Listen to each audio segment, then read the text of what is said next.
한번 다 같이 큰 소리로 읽겠습니다. 시작. 같은 나에게.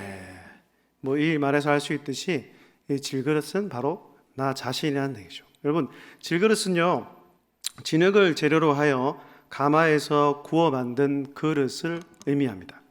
그릇 중에 가장 볼품이 없고 가치가 없는 그릇이죠. 귀한 그릇이 아닙니다. 윤기도 나지 않습니다. 예쁘지도 않습니다. 상처도 잘 나고요, 잘 깨집니다. 그래서 이 그릇을 아끼는 사람이 없다는 얘기예요. 저 깨지면 그냥 버리거나 쓰레기통으로 쓰는 사람들이 대부분이라는 얘기죠. 그런데 놀라운 것은 이런 질그릇도 가치가 달라질 수 있다는 거죠.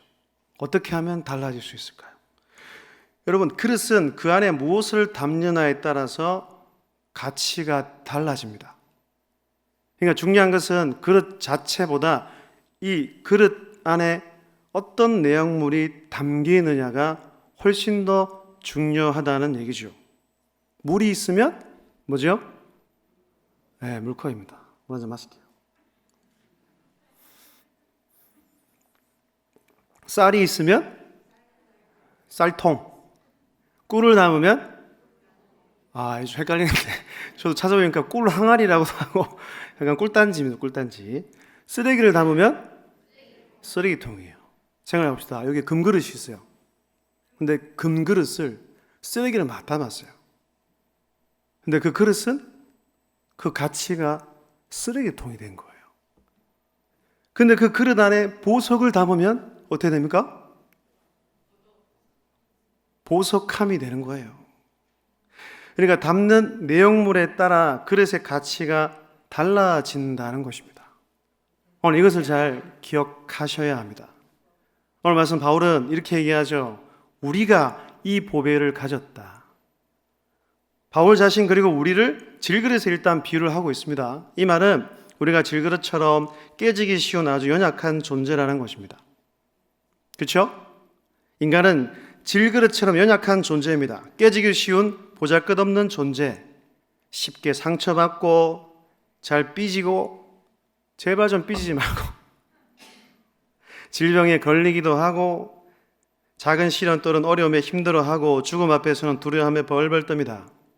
여러분, 그러면 하나님께서 인간을 지으셨을 때 처음부터 이런 존재였을까요? 그렇지 않다는 거예요. 여러분, 인간은요 원래 이런 존재가 아니었습니다. 아주 가치 있고 어떻게 보면 영원한 존재였습니다.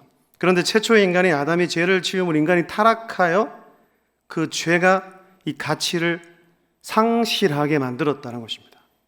그래서 영원한 존재가 유한한 존재로, 무가치한 존재로, 깨지기 쉬운 연약한 존재로 전락을 하고 말았다는 것이죠.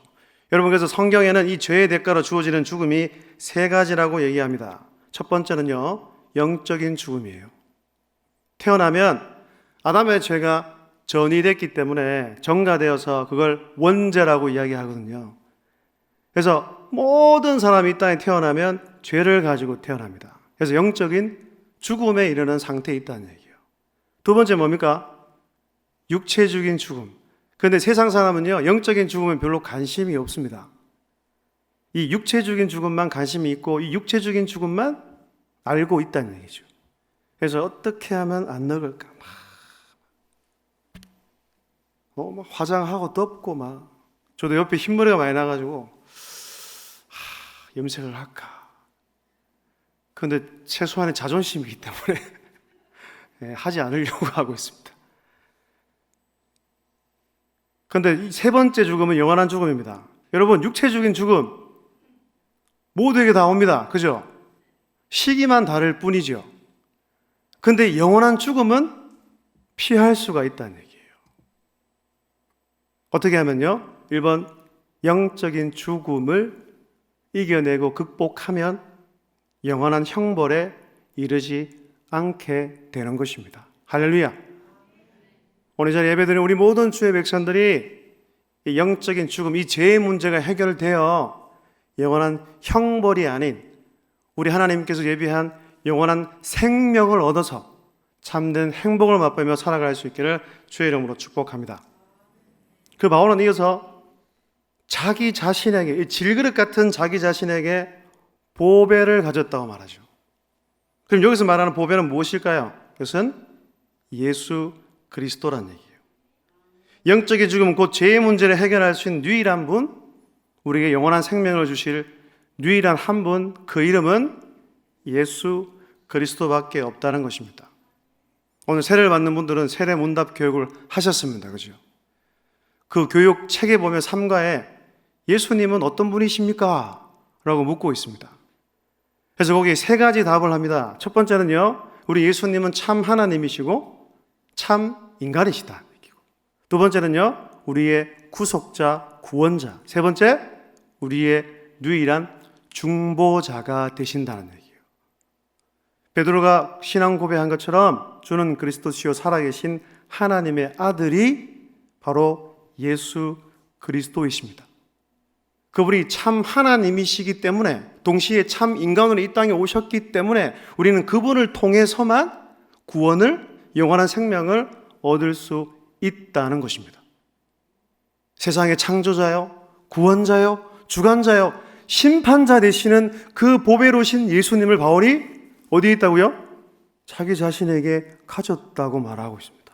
그럼 한번 생각해 봅시다. 그럼 어떻게 이와 같은 질그릇이 보배이신 예수님을 담을 수 있을까요? 여러분 한번 생각해 보십시오. 이 질그릇의 보배는 어울리지 않습니다. 보배를 담을 만한 능력도 안 되고 가치가 없는 그릇이, 제가 소두에 말씀드린 대로 질그릇이라고 말씀드렸잖아요. 그러니까 이 질그릇의 보배를 담는 것은 누가 정하느냐? 그 그릇의 주인, 다른 말로 하면 이 온 세상을 지으신, 온 만물을 지으신, 지금도 이 세상을 통치하고 계신 하나님이 하시는 일이라는 것입니다. 여러분, 보배신 예수님을 담을 만한 자격이 되는 사람은 이 세상에 단 한 사람도 없습니다.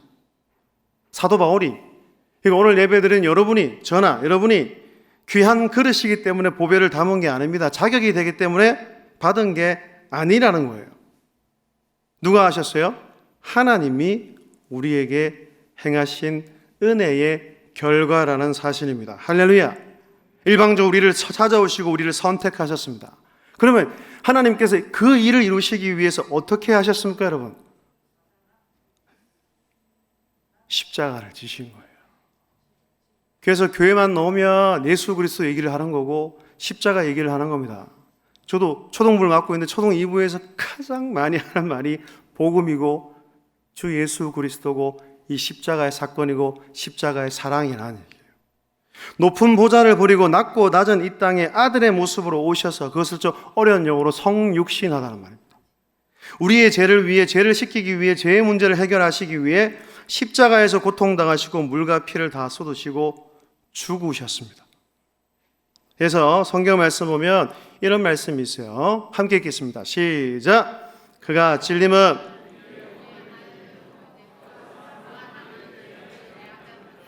그가 징계를 받음으로 우리가 평화를 누리고 그가 채찍에 맞음으로 우리는 나음을 받았도다. 아멘. 제가 한번 다시 읽겠습니다. 그가 찔림은 우리의 허물 때문이요, 그가 상함은 우리의 죄악 때문이라. 그가 징계를 받음으로 우리가 평화를 누리고 그가 채찍에 맞음으로 우리가 나음을 받았도다. 여러분, 하나님이 왜 아들의 모습으로 이 땅에 오셨습니까? 왜 그토록 낮아지셔야 했습니까? 왜 우리를 대신하여 고통당하시고 십자가에서 비참하게 죽으셔야만 했습니까? 우리를 너무나 사랑하시기 때문입니다.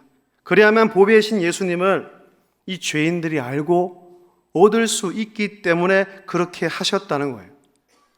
그러니까 질그릇 같은 우리 삶 가운데 이 질그릇 같은 우리에게 하나님이 찾아오시고 은혜를 베풀어 주셨다는 것입니다. 오늘 본문도 그렇게 이야기하고 있습니다. 바로 위의 구조인 6절을 보시면 해번역 성경은 이렇게 말합니다. 함께 읽겠습니다. 시작. 어둠 속에 빛이 비치라. 비추셔서 예수 그리스도의 얼굴에 나타난 하나님의 영광을 아는 지식의 빛을 우리에게 주셨습니다. 아멘. 그리스도를 아는 지식이 어디에서 났습니까? 예수님을 빛으로 상징하거든요. 그 빛 대신 예수님이 내 안에 들어오신 것은 내가 잘났기 때문이 아니라는 얘기죠. 이것은 구절처럼 마음속을 뭐 했다? 비추셔서 하나님의 영광을 아는 지식의 빛을 우리에게 주셨다는 거고요. 7절도요. 제가 읽겠습니다. 우리는 이 보물을 질그릇에 간직하고 있습니다. 이 엄청난 능력, 우리가 이 보배를 안고 살아가면 내 안에는 능력이 생깁니다. 예수의 능력, 십자가의 능력, 복음의 능력, 부활의 능력, 성령의 능력이 생긴다는 얘기예요. 그런데 그게 누구에서 났다고요? 하나님에서 나는 것이지 우리에게서 나는 것이 아니다라고 말씀하고 있죠. 그러니까 우리 성도님들이, 한국 교인들이 가장 좋아하고 유명한 구절이 뭡니까? 에베소서 2장 8절입니다. 이것도 함께 읽겠습니다. 시작. 너희는 그 은혜에 의하여 믿음으로 말미암아 구원을 받았으니 이것은 너에게서 난 것이 아니요 하나님의 선물이라. 할렐루야. 믿으십니까? 네, 저는 믿습니다. 확실히 믿습니다. 여러분, 선물과 상은 달라요. 상은요, 이 세상에서 봐봐요. 누구에게 상을 줍니까? 1등이 해줘요. 등수 안에 들어줍니다. 하지만 하나님께서 베푸신 이 구원, 보배신 예수님을 상이라고 표현하지 않고 성경은 선물이라고 한 거예요. 여러분들 할 것은 뭡니까? 선물을 주시는 그 하나님께 믿음으로 받아들이고 감사함으로 받는 거예요. 그래서 교회 와서 가장 많이 듣는 단어가 뭡니까? 하나님의 은혜라는 얘기입니다. 은혜만 얘기만 하면 우리 성도님들은 다 마음에 감동이 있어요. 왜? 예수님의 은혜를 알기 때문입니다. 저도 너무나 잘 압니다. 은혜가 아니면 이 자리에 있을 수 없거든요. 저는 확신합니다. 오늘 학설을 받는 여러분들도, 세례를 받는 여러분들도 하나님의 은혜가 있어서 이 자리에 오셨습니다. 그래서 교육을 받으셨습니다. 물론 아직까지 믿음의 확신이 없을 수도 있습니다. 하지만 분명히 하나님은 살아계시기 때문에 예배를 가까이 하고 말씀을 가까이 하고 우리 이 귀한 성도들의 기도가 있기에 여러분들이 반드시 구원을 얻게 될 것입니다. 보배신 예수님을 모시고 살아갈 날이 오게 될 것입니다. 그래서 찬양도 보면요, 은혜에 관한 찬양이 제일 많습니다. 찬송가도 그렇고 CCM도 그렇습니다. 나를 지으신 이가 하나님, 나를 부르신 이가 하나님, 나를 보내신 이도 하나님, 나의 나 된 것은 다 하나님 은혜라. 내가 너를 지명하여 불렀나니 너는 내 것이라, 내 것이라, 너의 하나님이라. 내가 너를 보배롭고 존귀하게 여기노라. 너를 사랑하는 내 여호와라. 하나님의 은혜를 입으면요, 이제 우리가 바뀝니다.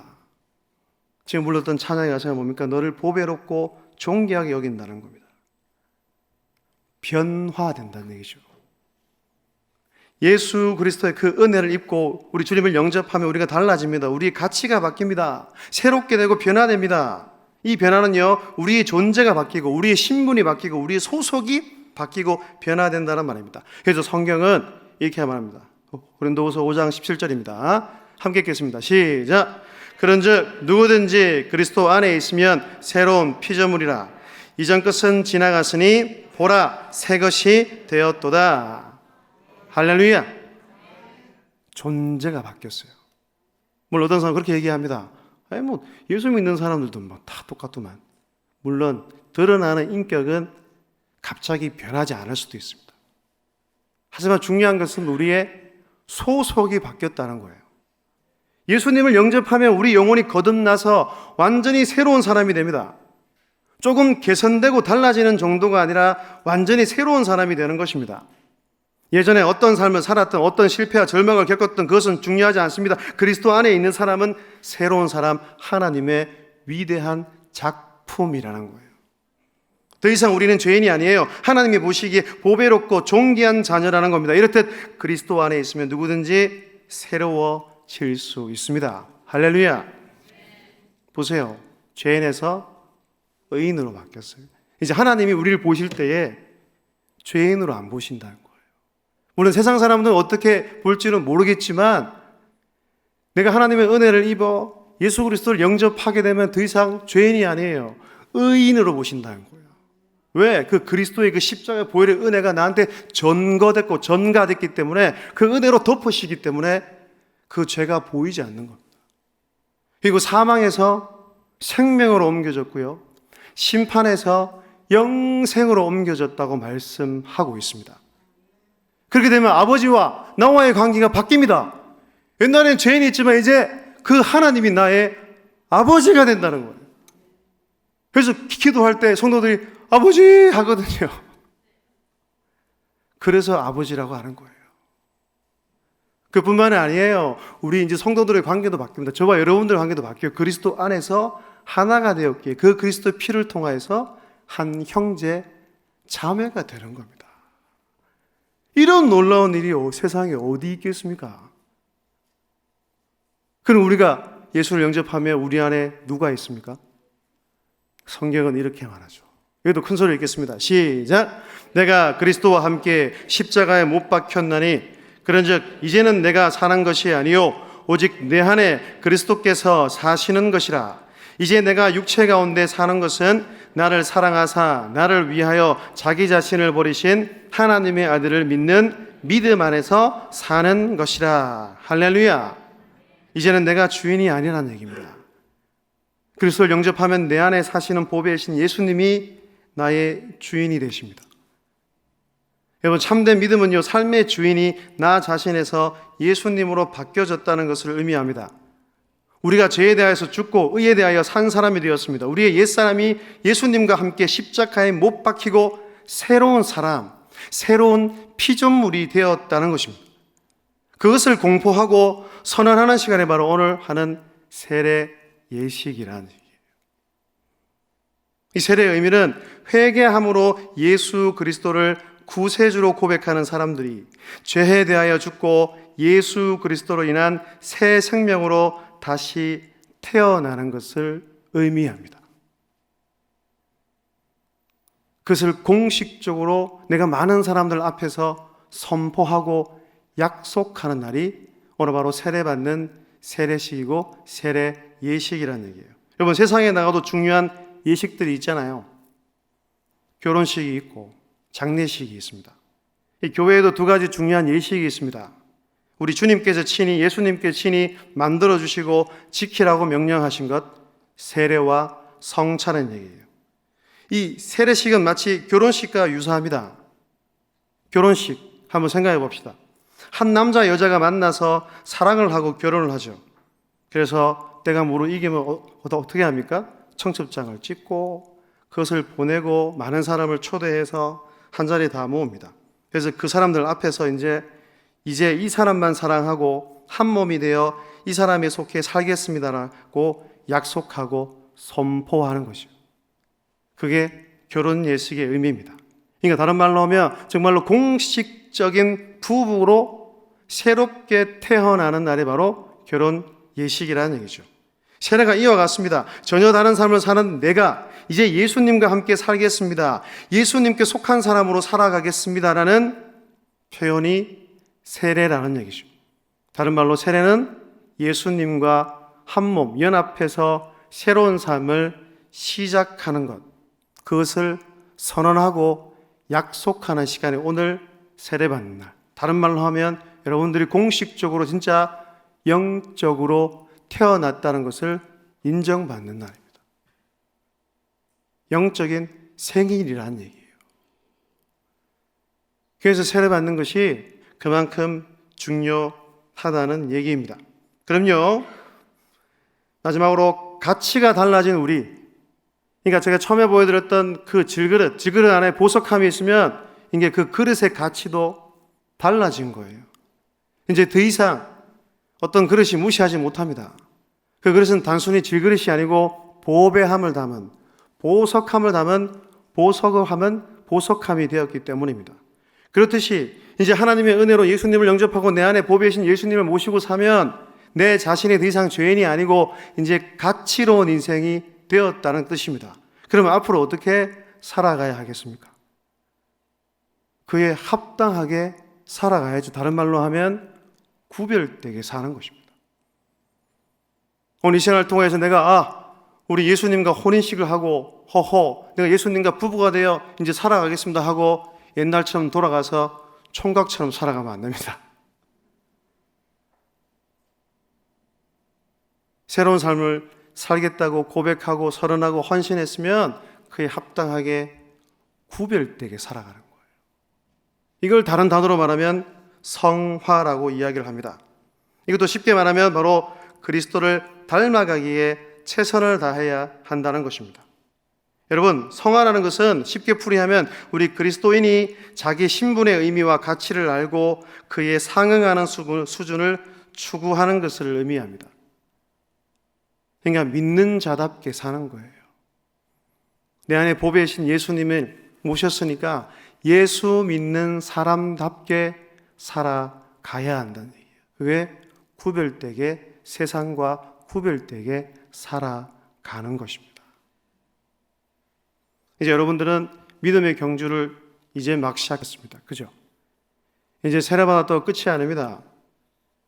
이제 믿음을 이 길을 뛰어가야 하고 걸어가야 될 그 과정이 남아 있습니다. 오늘 학습 세례받는 모든 주의 백성들 뿐만 아니고 오늘 예배 드리는 우리 모든 주의 백성들이 주님 만날 때까지 이 믿음의 경주를 잘 완주할 수 있기를 주의 이름으로 축복합니다. 근데 여러분, 이 믿음의 경주는 세상 경주하고 다른 게 있어요. 등수가 없어요. 누가 먼저 들어가는 게 중요한 게 아니라는 얘기입니다. 세상은요, 이 경주할 때마다 모든 시합이 다 그렇잖아요. 마라톤도 그렇고, 100m 달리기, 400 트랙, 그 외에 구기 종목도 승패를 나눕니다. 근데 믿음의 경주는요, 등수를 가리지 않아요. 목표가 뭐다? 믿음의 경주를 완주하는 것입니다. 여러분, 때론 믿음의 경주를 탁 뛰어갈 때 지칠 때도 있습니다. 예수님 바라보고 가도 힘이 안 날 때도 있어요. 그럴 때는 누가 같이 세례받았던 여러분도 한 사람 한 사람이 같은 동료가 손을 잡고 끌어주고 같이 가자고 하는 거예요. 왜? 내가 1등 하는 게 목표가 아니니까요. 그래서 하나님께서는 옆에 있는 믿음의 동력자들 한 형제 자매로 세워주신 줄로 믿습니다. 같이 함께 이 믿음의 경주를 잘 달려가는 저 여러분들 다 될 수 있기를 주님의 이름으로 축복합니다. 여러분, 제가 참 좋아하는 요즘에 제가 참 많이 좋아하는 구절이 이 구절입니다. 야고보서 4장 8절인데요. 함께 읽겠습니다. 시작. 하나님을 가까이 하라. 그리하면 너를 가까이 하리라. 죄인들아, 손을 깨끗이 하라. 두 마음을 품은 자들아, 마음을 성결케 하라. 아멘. 하나님을 가까이 하는 여러분들이 되십시오. 하나님의 관계를 더 친밀하게 하셔야 합니다. 특히 세례받는 분들, 이제 공식적으로 예수님과 혼인했으니까 등한히 하지 말고 마음대로 살지 말고 하나님을 가까이 하셔야 합니다. 하나님을 가까이 하는 건 다른 것이 아닙니다. 예배를 가까이 하고요, 주의 말씀을 가까이 하고요, 기도를 가까이 하고요, 믿는 사람들과 서로 교제하며 사는 것입니다. 그렇게 하다 보면요, 두 번째 뭐예요? 죄인들아, 손을 깨끗이 하라. 이 죄에 대해서 민감해져 갑니다. 왜? 하나님은 죄와 상극이기 때문이에요.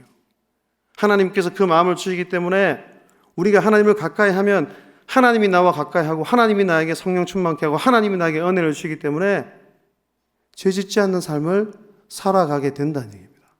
그 마지막 세 번째 뭐예요? 두 마음을 품은 자들아. 두 마음을 품을 수가 없습니다. 하나님 사랑해 보십시오. 기도해 보십시오. 날마다 예배해 보십시오. 한 마음을 품고 한 그리스도, 한 성령을 구하고 한 하나님만 잘 따라가는 여러분들이 될 수 있을 줄로 믿습니다.